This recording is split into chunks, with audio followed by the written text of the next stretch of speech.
आखिर बहू में कैसे गुण होने चाहिए। शाम के 6 बज चुके थे। अब दिन ढलने लगा था और रोजाना की तरह बच्चे गली में खूब शोर मचा रहे थे। सोचा बहू को फ़ोन कर लूँ और पूछ लूँ कब तक घर लौट रही हो। जैसे ही फ़ोन उठाया तभी डोरबेल बज उठी। दरवाज़ा खोला तो सामने बहू थी। प्रणाम मम्मा कहते हुए कविता अंदर आ गई। मैंने बहू को पानी का गिलास पकड़ाया और चाय चढ़ाने के लिए अभी बर्तन उठा ही रही थी कि बहू रसोई घर में आ गई और कहने लगी कि आप छोड़ो ये सब और अंदर जाकर आराम करो।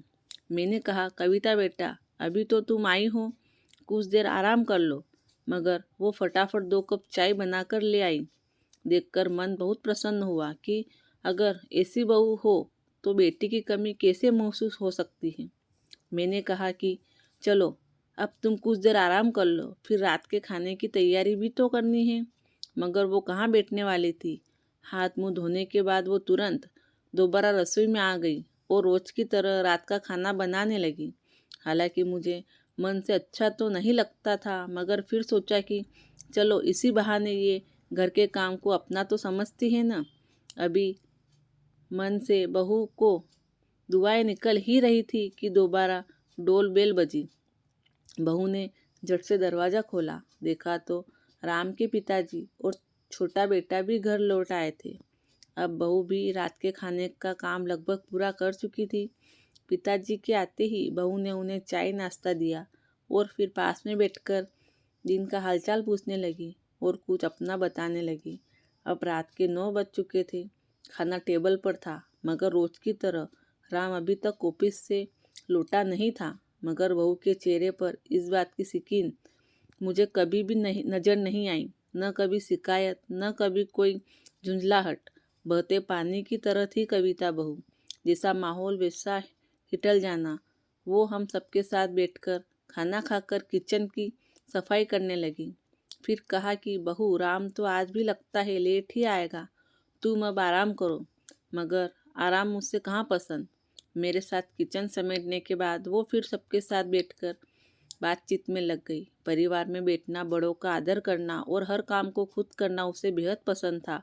हम भी शायद अपनी बहुओं में कुछ ऐसे संस्कार और गुण तलाशते हैं ताकि वो परिवार में रच बस जाए। आइए जानते हैं बहू के कुछ ऐसे गुण जो उन्हें परिवार से जोड़ने में सफल साबित होते हैं। परिवार का सम्मान करें। नवविवाहिता जब एक परिवार में कदम रखती है तो हर कोई बड़े स्नेह से बहू का स्वागत करता है। मगर ये जिम्मेदारी बहू की भी है कि वो पूरे मन से अपने नए परिवार को स्वीकार करे, बड़ों को सम्मान दे और छोटों को प्यार दे। साथ ही हर रिश्ते की मर्यादा कायम रखना भी बेहद जरूरी है। ससुराल के रीति रिवाजों को सीखे।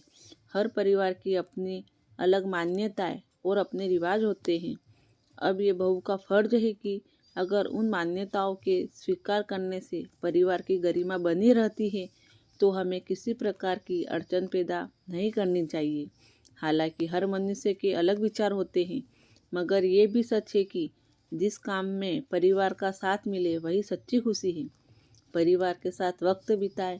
हर समय अलग थलग रहने की बजाय परिवार के साथ बैठे और उन्हें पूरा वक्त दे। परिवार के साथ व्यतीत करने से आपको अन्य परिवार वालों के विचारों की जानकारी हासिल होगी। साथ ही उनकी पसंद नापसंद भी मालूम होगी और वो भी आपके साथ हर बात शेयर करने में कंफर्टेबल फील करेंगे। दोस्तों, हमारी कहानी आपको कैसी लगी? अच्छी लगी हो तो लाइक करें, शेयर करें और हमारी मेहनत में कुछ कमी रही हो तो कमेंट में ज़रूर बताएं। यदि आप हमारे चैनल पर नए हो तो हमारे चैनल को सब्सक्राइब ज़रूर करें। धन्यवाद दोस्तों।